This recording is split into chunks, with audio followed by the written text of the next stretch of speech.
I'll let you go ahead and talk to someone else. Well, hey man, before you roll out, dude, I've had a cordial conversation with you. I appreciate you having it with me.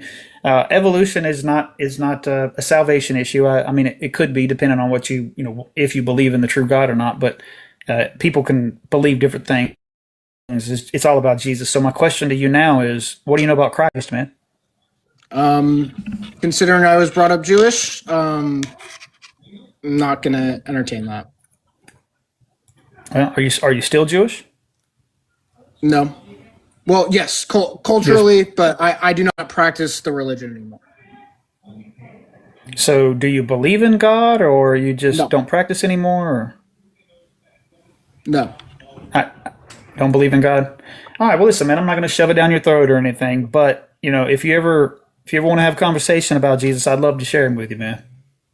Yeah. All I want to say, if I can stand up on my soapbox a little bit, having discussions where you're arguing with each other and you're not trying to find common ground and like actually try to have a discussion where you understand each other.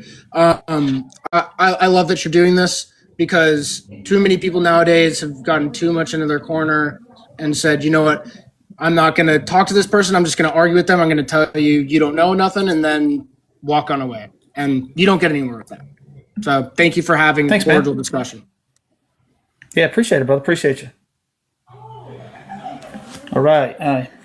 Make sure you guys pray for him in the comments. We'll keep him on our prayer list. He seemed like a reasonable young man. And those reasonable people that are able to follow the conversation, they may not agree with you at first, but hopefully we can share Christ with him. Sam, coming back to you, brother. What's up? Yo, what's up? First, I want to say, I've heard a lot of the disagreeers mention how they feel like you're a good faith, opposition, and I just want to say I see the same thing, man. So I rock with your lives, regardless of if we're in agreement or disagreement. But to Thank you, move man. on to what I was gonna say, I actually was gonna ask you about like your thoughts on like different supposed evolutions of humans, like from like Homo erectus to sapien. But what you said about the spoon to fork analogy, I was curious about because I'm assuming like that's like a simple explanation or like example of how you're seeing what people bring up when it comes to like fossils, alleged fossils in the ground, right? And the deeper Yeah. into the ground, so on and so forth. But I mean, I feel like that argument's a little bit loose because like we obviously have the understanding that like these utensils that you're using are made in a set, whereas and I understand that you're saying like if you were to see them, in different levels of the earth, at different depths, you would still assume that they were made in a set together. But don't you agree that we can tell like how much time has passed based upon like, for example, rocks when like rivers form and stuff, and like you can see like the different like layers over time, right? Like you can tell time has passed using that like format. Well, no, that would be the geologic column, and the guy that come up with that is called Charles Lyell. He didn't come up with the geologic column, but he is the one that popularized it. He's known as the father of modern day geology. So he brought a concept called uniformitarianism into the layers, and he is literally as quoted as saying, "quote He wanted to remove the Moses from the science of geology." So, meaning that Moses wrote Genesis, and Genesis is the flood account. So when people used to look at those layers, they saw catastrophism.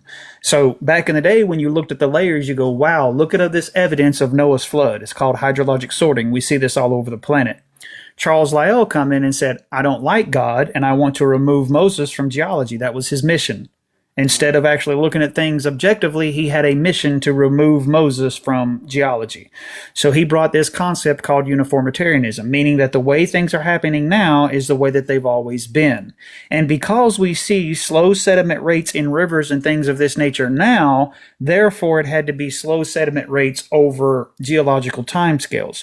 So if you do the sediment rate in a river, just to make the math simple, and we say, okay, we've been observing this river for a year, and on an average, it lays 1 inch of sediment in a year. And therefore, we look at the side of Grand Canyon, and it's has millions of, or hundreds of thousands of these layers, and it's 1 year per inch. Therefore, this must be millions of years old. Okay, that's the extrapolation that he got off of that, and he brought again uniformitarianism. But it's called hydrologic sorting. We see this all over the planet. It's one of the many evidences that show that the flood was literally worldwide. I can make a prediction right now that if you're on dry ground and not bedrock, that you can take a core sample and you're going to see that sorting out. You're going to see that layering, and that happens in a flood. That happens in water. So then you're saying that like those layers, they're obviously real. However, it has to do with flooding, and it has nothing to do with over time those layers like changing. Right. Yeah, exactly.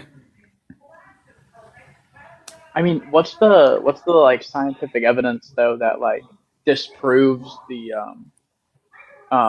analysis that like it happens over time?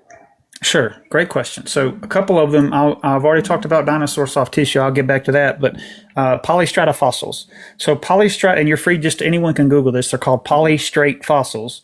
And they're mostly trees. Sometimes they're animals, but most of them are trees. We saw how these are formed in Mount St. Helens when it blew the trees into Spirit Lake.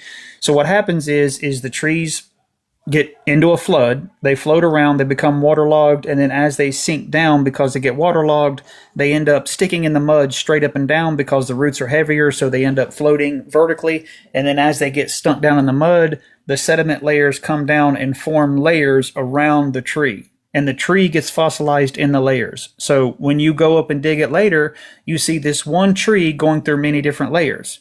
And again, you can just Google this. It's all over the internet, polystrate fossils. These layers cannot be millions of years apart if you have a tree connecting them all.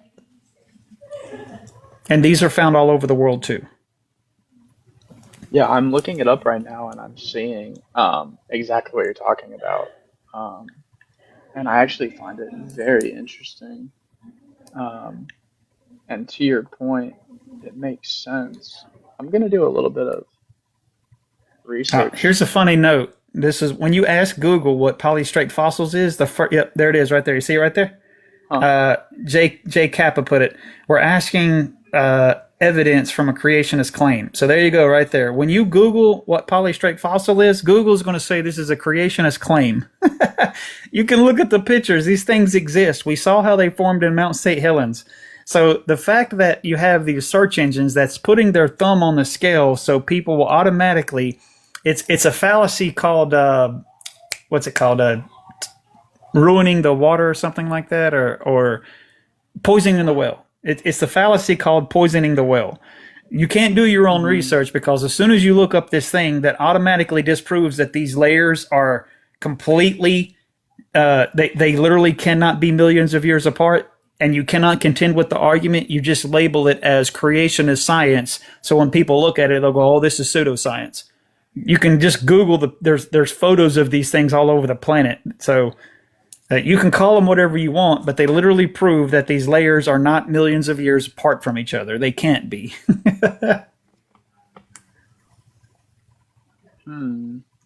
Yeah, I'm trying to get like a non-biased like response. I see it in looking it up just now. I saw exactly what y'all were talking about. It's going to be hard because anytime you do this, anytime you're looking at this, it's going to be biased one way or another. You just have to be able to look at the evidence like when I look at dinosaur soft tissue, right?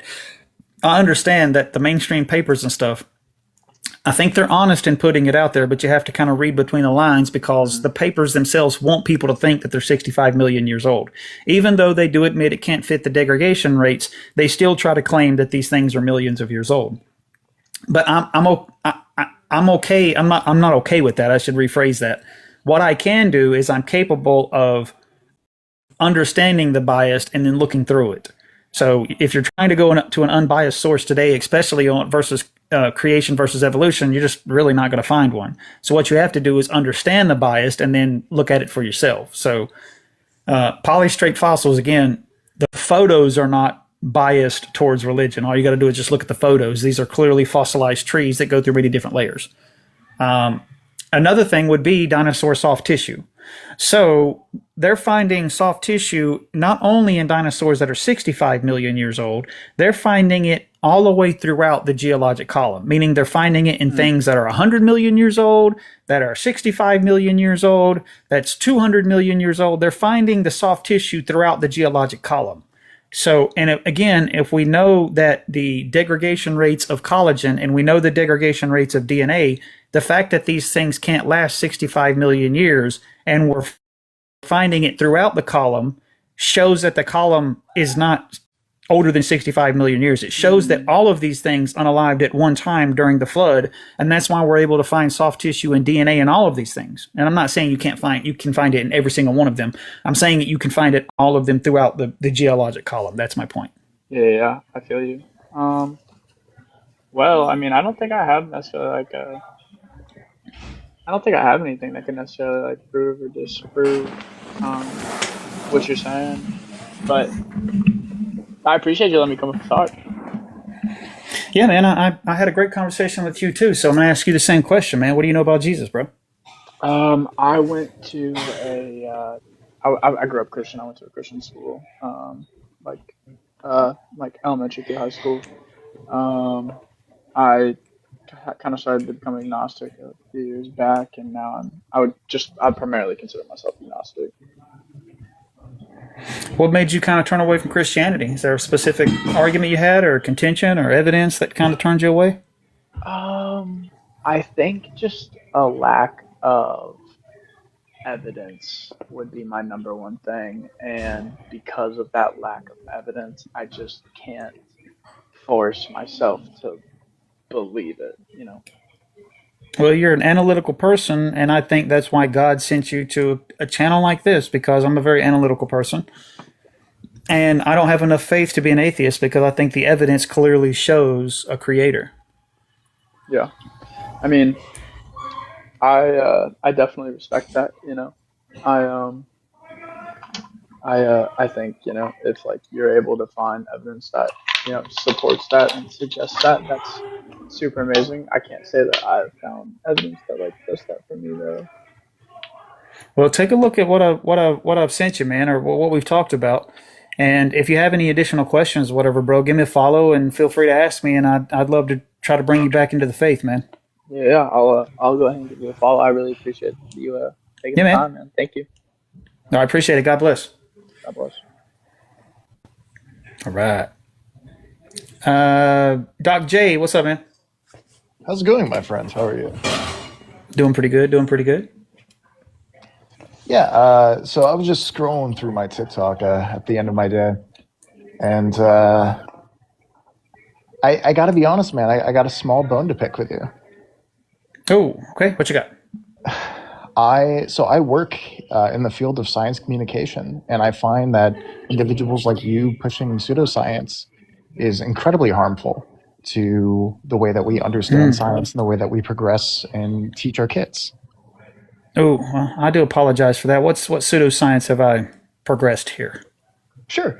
My specific field, right? I'm a geologist, and I work in the field of astatic astroturbation. And I find that your claims about columns and your claims about the living tissue just is blatantly untrue. Living tissue? When did I say anything about living tissue? What are you talking about? Living tissue. That's the actual scientific term that you're not familiar with of soft tissues inside of fossils. You think the scientific term is living tissue? That's not the scientific term. That's what we typically use, but yes, living tissue. No, it's not. It's soft tissue. I've looked at it's soft tissue. Anything is not bone. Come on, man. Don't come up here and claim you're something you're not, and then come up here and get something like this that's that wrong. So living tissue. Is any one of these papers that claim this calls living tissue? Yes, living tissue is the term for any right. form of trace fossil found inside of a specimen. Okay, let me see. So let's go to this dinosaur soft tissue. Let's go to this one because I got two different papers referenced in here. That's fine. Go ahead. Well, I mean, and you're saying that I'm just looking to see if the paper ever actually cites this. Sure, maybe that specific paper doesn't serve that term, and you're just Oh mad wait, that so I used the term. they don't use the term in the scientific paper. So how am I supposed to determine that what you're saying is true? Okay, fine. You know what? I made it up. It's a fake word or what? Let's just use soft tissue. You're trying to dodge. I'm not dodging. I'm Yeah, you're trying to contending dodge. with your You're running argument, away. man. You're running away. I'm running away by going to your come on, argument. be a man. Yeah, Okay, let's I'm running just away say by soft going to tissue. your argument. All right, No, fair okay, enough. let's You just say conceded soft to tissue. soft tissue. Okay. All right, let's just say soft. We don't need to go into the semantics so you can run away. So yes, soft tissue. When we find Brother, that listen inside, to me. This it's conversation predictive. can last, but I don't care for your condescending remarks. Please don't say that I'm running away by going to your claim again, okay? Because now I don't you're going to appreciate is you just ruining you're successfully the education poking of me. our I children. don't care what you appreciate. Let's have the conversation, Cool. but do not say that I'm running by And going stop to trying your to run claim. and let's That's have just the ignorant. conversation. Let's have the By conversation. going to your claim. Okay, Then get to your soft claim. tissue. Okay, fine. Soft tissue was predicted 20 years before we found it, and that's the difference. We have models that are predictive. They're novel, and we can understand the level of iron oxidation, the way it works. The way that you explain these soft tissue foundations wouldn't work past 100 years. So you got the iron. You said the iron cross-linking. Iron I don't put words in oxidation, your yes. mouth. Iron oxidation and iron cross-linking. There's one paper that actually puts those both together, and you're saying this is a mechanism that gets it out to 65 million years. That's part of it, yeah. There's multiple different mechanisms, the way that we shell the mineral casings inside of these trace fossils. Okay, so that's the matrix argument. So now you got to, if you're going to go with the matrix argument that actually shells it, that preserves it from water, which is I think what you're doing. If you go with that argument, you got a problem because the carbon-14 inside of it couldn't have been brought there by water, so therefore it couldn't have been contamination. And Why the couldn't it have been brought carbon-14 there by has to be water? original to it, so that means it can't be. Why couldn't it have been brought there by water? Why Well, can it not isochronically enter? Well, because the mainstream viewpoint is that if it was brought in through contamination, meaning groundwater brought it in. No. Well, that's what they say. It's not my theory. No, that's not what they say. So there's multiple different forms. It's literally what they penetration say. inside. No, it's not. So there's multiple Yes, it different is. forms of carbon penetration, and some of them are from ground and trace sources, but other ones are from initial casing sources. So, for example, if something is found inside of amber, we can actually find carbon inside of that amber that is older than whatever is actually traced inside of the amber. And we can do this and recreate it inside of laboratories because it's just a way that it's like this reverse osmosis process. So the carbon-14 is inside the case when it's fossilized? I misunderstood what you said. Is that what you're saying? That's part of it. It could also be contaminated through Then other why aspects doesn't that it could decay also- away after 50,000 years? It does decay. Well, then why are we still finding it in something that's supposed to be 65 million years old?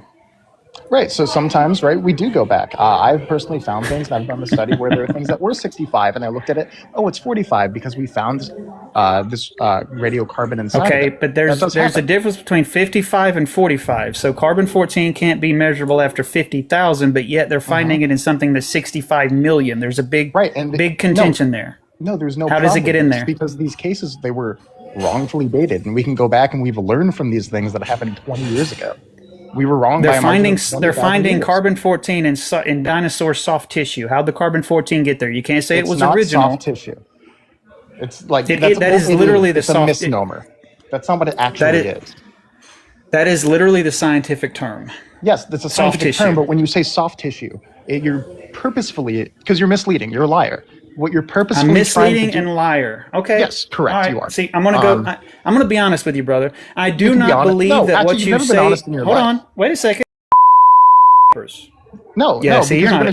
gonna You're gonna. Yeah. You're gonna cuss me out now, just like y'all always do. You come up, claim that you're a geologist, and you don't know nothing, and you claimed I'm a liar. The moment I call you on it, you call I'm a liar, and then you start cussing me out. This is great. You're gonna make my clips, bro. Let me mark this time down. People come up, make a claim that there's something they're not, It's the scientific term is not living tissue, it's soft tissue. Anything that's not bone is classified as soft tissue. That is the scientific term. I can give you the papers. The paper, Iron and Oxygen Chemistry Preserving Soft Tissue. Soft tissue. This is the name of the paper. It doesn't say living tissue. It says soft tissue. That's literally the paper that they're talking about, the iron cross-linking, which you brought up, dummy. All right, then if you want to go to the next one, this was the one, the Tyrannosaurus Rex in 2019. Mechanisms of soft tissue and proteins. What? The mechanisms of what? Living tissue? No, the scientific term is soft tissue. My goodness. Why would you come up on my stage, pretend to be something that you're clearly not? Or if you are, if you're actually a geologist, wow, at the level of scientific dummery. They just you must have paid for your education because they didn't teach you anything, because you are so wrong about the actual terms. The actual term is soft tissue, and it's throughout the paper, brothers. It's throughout the paper. Literally, it's called soft tissue, soft tissue, soft tissue. The mechanisms of soft tissue and proteins preserved in Tyrannosaurus Rex, 2019. The data supporting endogeny has been viewed in skepticism in part because no mechanism has been identified that would reasonably contribute to such preservation. Wow. Utterly ridiculous. What's up, Twin Dragon? I just wanted to make this point, and then you can kick me back down while you're waiting on some diversity. But that geologist, man, he said, I can't believe it. You're extremely dangerous in teaching this to our kids. And when he didn't agree with your point, he started cussing you out. We just wonder what his kids think about that. When I look at I didn't know it in hindsight. I mean, in hindsight, I know it now, but I didn't know it at the time. But yeah, so I probably should have saw it coming. When he got mad that I was going to the paper, now I realized he got mad because I'm clearly going to disprove him. That's why he said I was running. And that's why I finally told him, I said, dude, stop saying I'm running by me going to your claim. I take people at face value. So when he said he was a geologist, I mean, I don't have no reason not to believe him. I do now, but I didn't then. So I just assumed that he was telling me the truth, that he must be a geologist. But now in hindsight, I can clearly see why he did not want me to go to the paper, because when he said that the scientific term is living tissue, I can go to the papers, and the papers do not reference any of it as living tissue. That's just a complete and utter lie. All of the science stuff, of course, you made points on, but just the funny part that got me is he claimed moral high ground that you're extremely dangerous and you're teaching our kids, and you shouldn't be. And as soon as you made a point, he started cussing you out. Yeah. Well, the scientific papers literally call it soft tissue. So, and that's anything that's not bone. So yeah, and then when I had him nailed, I guess he just got mad and cussed me out. But yeah, that's a good point. It's a solid point. All right, throw me back down. All right, man. Get off my stage. You can trust me with the evidence. I stand on every line. If the